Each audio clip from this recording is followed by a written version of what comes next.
Hey guys, this is Josh with Imagine. Today I'm recapping the affiliate platform Squaredance just posted their quarter two report, just speaking about the performance of all of their affiliates, all of their brands on there, kind of some market macro stuff going on. So I'm looking through that and just making some comments on that. If you haven't seen it, definitely check it out. Giving you a little bit of a recap here.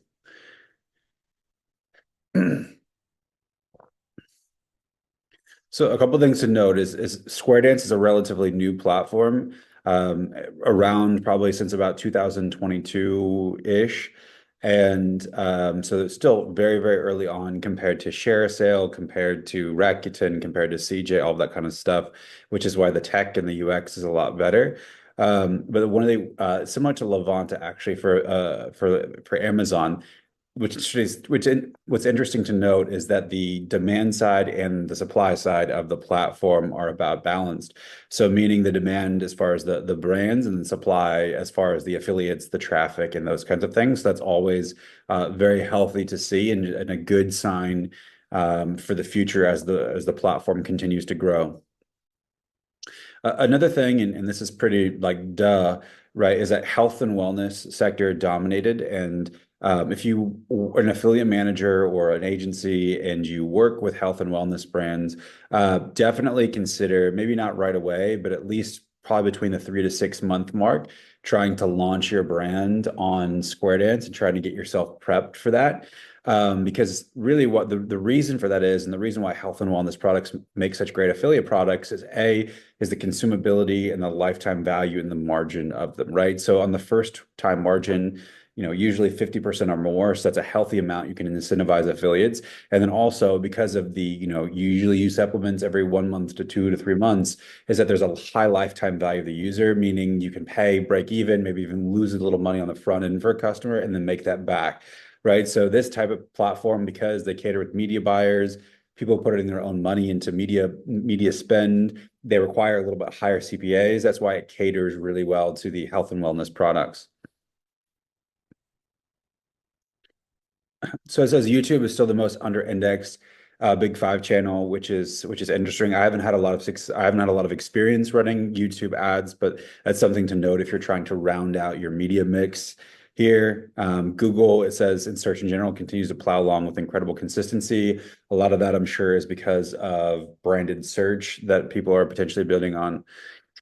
Interesting, I think here is the $17,000, the average brand campaigns spend in an affiliate payout. So if you're assuming, let's assume that they're at least making a one-to-one, if not a little bit more profitable. That means the average brand on Squaredance is making at least around $17,000 to $20,000 a month, if not more. So maybe upwards of 25, 30,000 a month, which if you would compare that to the other affiliate platforms, I think their averages would be much, much lower. So it kind of shows you that you're having, it kind of shows you that it's catering to a more specific, more sophisticated type of brand, type of engagement with an affiliate, a little bit more higher scale. So that's something really interesting.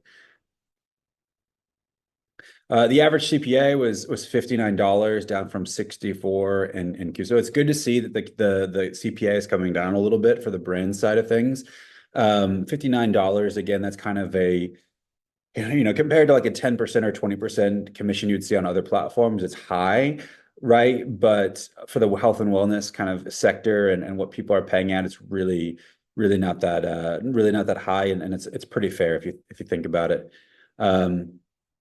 Interesting is the average earnings per click was $1.84 on here. So it's a little bit high with their EPC, but I would still say that it's within a range of decency, normality, right? If it was anything really over that, then that starts to get to a point where you want to make sure that you're acquiring new customers, that there's no chances of cannibalization, because you can obviously run that value up or run what you're paying up your expense on the platform a lot if you have $1.84 per, or if it's more than $2 per click.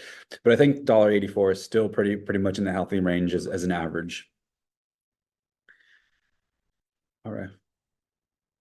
So overall, again, so 58 more percent more campaigns have been launched compared to last year's quarter two, 77% more traffic generating partners, which is a huge growth on the affiliate supply side.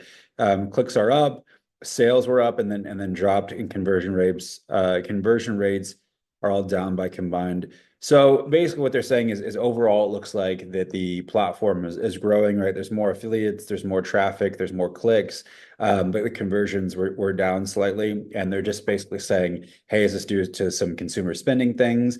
Is this due to some of the, the price of ads becoming a little bit more expensive because the influx of media buying into Facebook and Meta with the election and things like that. So that's why it's always important as an affiliate agency, as a brand, whatever, to kind of pay attention to these. If you're not doing it directly yourself, to pay attention to sort of these macro factors and how those are affecting your spend, your cost, your acquisition costs, all that kind of stuff, whether it's seasonality, whether it's, the election, whatever, so it's really important to pay attention to those macro things. Again, and then kind of digging deeper a little bit, you can look at the primary verticals, right? So I think the challenge is if you have a stale affiliate program, partnerships program, and you're, a brand or you're representing brands, right? Look at some of those the affiliates by vertical, right? And just say, okay, am I a supplements or vitamins, business services, beauty products, just general health and wellness, home and garden, those kinds of things, like those specific verticals, again, because of the consumption of them and also because of the lifetime value, they make really great affiliate products or brands to work with from an affiliate perspective. And again, why Squaredance caters to these types of people. So if you're not on Squaredance and represented in one of those verticals or categories, get your brand on here and figure out how to make it work.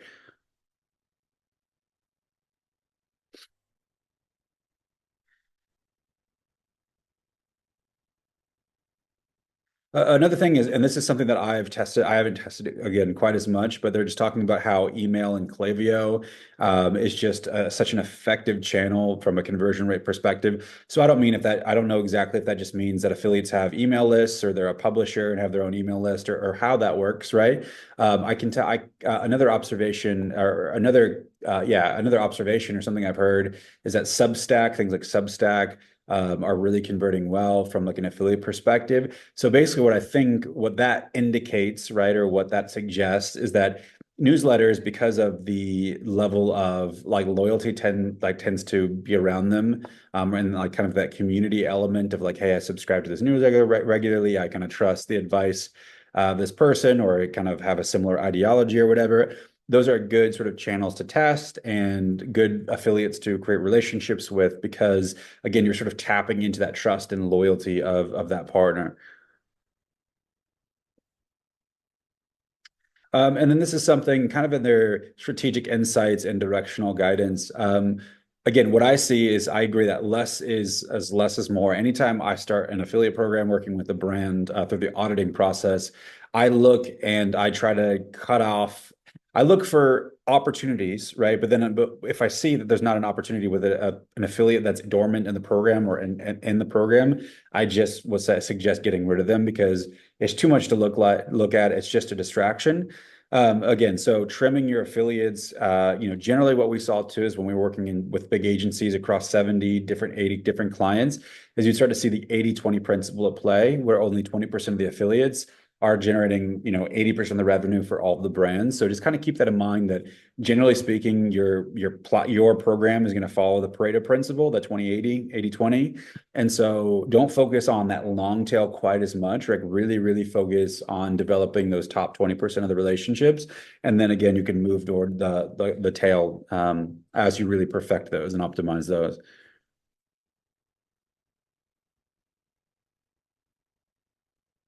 Overall, I think it's an awesome. It's really nice that Squaredance is so active in publishing their data, sharing it very transparently, not hiding behind it. I think that there's some really cool things to learn, to observe in here. I think notably how much the brands are making every month, 17, 20, 25,000 a month from inferring from that data. Seeing that, newsletter or emails, newsletters, those kind of channels are working very well. Kind of understanding the top 5 channels, YouTube's under indexed. Looking at the EPC of the platform, the average CPAs. So, and then also those verticals, right? Like if you're in the baby, vertical, if you're in the health and supplements, if you're in home and garden, if you're in those primary verticals that tend to suit well or suit this platform well, then it's a no-brainer to try to figure it out. So yeah.